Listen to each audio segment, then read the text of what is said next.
केदारनाथची trip plan करताय, पण तुम्ही केदारनाथ कसे जाणार आणि कुठं स्टे करणार, तुम्हाला कुठं कुठं राहिलं पाहिजे, कसं कसं ट्रिप प्लॅनिंग केली पाहिजे, किती खर्च किती येणार आहे, तुम्ही मंदिरामध्ये एंट्री कशी घेणार आहे, या व्हिडिओमध्ये आपण ते डिस्कस करणार आहे. तर आपण या व्हिडिओमध्ये लास्टपर्यंत राहा. तर तुम्हाला हा व्हिडिओ फुल इन्फॉर्मेशन व्हिडिओ आहे. केदारमध्ये ऑनलाईन रजिस्ट्रेशन करायचं कसं करायचं आपण ते सुद्धा बघणार आहे.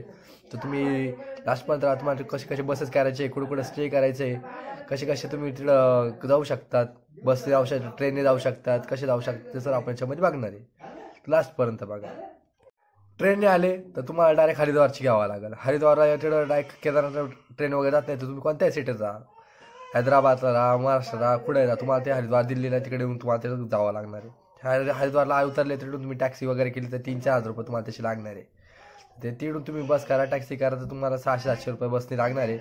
8 तासाचा हरिद्वारचा तिथून सफर राहणार आहे तुम्हाला. तिकडून पुढे तुम्ही सोनप्रयाग वगैरे तिथे जाणार आहे, तुम्ही तिथे स्टे वगैरे करणार आहे.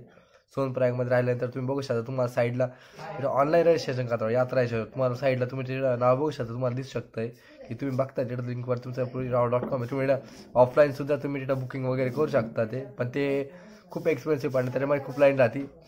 तर सोनप्रयागला गेल्यानंतर तुमची ट्रॅक सुरू होणार आहे सोनप्रयागपासून. सोनप्रयागमध्ये राहायचं एकदम फायदा होते, कारण तिथे जास्त हॉटेल आहे, तुम्हाला त्या स्वस्त पडणार आहे. 800-700 रुपयापासून पण तुम्हाला तिथं रूम अवेलेबल होणार आहे. तर तुम्ही तिथं राहिले तर तुम्हाला एकदम भारी कामं होणार आहे सोनप्रयागमध्ये. तर तुम्ही तिथं डायरेक्ट फ्लाईटने आलं तर तुम्हाला तिथून ते दिल्लीला फ्लाईट घेऊन यावं लागणार आहे, कारण तुम्ही केदारनाथमध्ये फ्लाईट जात नाही. तुम्हाला कोणत्या रेशन होता फ्लाईटने तुम्हाला शक्य होणार नाही. आणि जर तुम्ही स्वतःची गाडी म्हणता तर चार्जेस 100 ते 200 रुपये 300 रुपये चार्जेस आहे. तर स्वतःची गाडी न नेता तुम्ही बसने गेले तुम्हाला स्वस्त पडणार आहे. 8 तासाचा रस्ता राहणार आहे सोनप्रयागचा. तुम्ही तिथे गेले तर एकदम भारी काम होणार आहे. तर तुम्ही तिथून वरती जायसाठी तुम्हाला तिथून हॉर्स वगैरे जे खांद्यावर घेणारे लोक सुद्धा राहतात, त्यांचे चार्जेस राहतात 36,000 7,000 काय ते घेतील. तिकडे काही प्रत्येकाचं वेगळं चार्जेस राहतात. तर तुम्हाला हा ब्लॉग कसा वाटला कमेंटमध्ये सांगा. चॅनल सबस्क्राईब करा पण विसरू नका. तुम्हाला साईडला ती लिंक दिसत असेल तिथं तुम्ही लॉग इन करू शकता.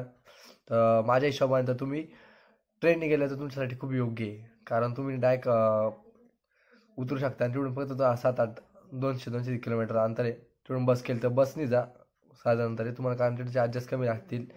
आणि चार्जेस कमी किती म्हणजे 700-800 रुपये तुम्हाला बस चार्जेस आणि 8 तासाचं राहणार आहे. जर टॅक्सीने आले तर ते 6-7 तासाचं तुम्ही कंटिन्यू करू शकता. तर चॅनल सबस्क्राईब करा आणि इन्फॉर्मेशन व्हिडिओसाठी व्हिडिओ लाईक करा आणि चॅनलला सबस्क्राईब करा. अशी इन्फॉर्मेशन व्हिडिओ आपण घेऊन जाणार आहे.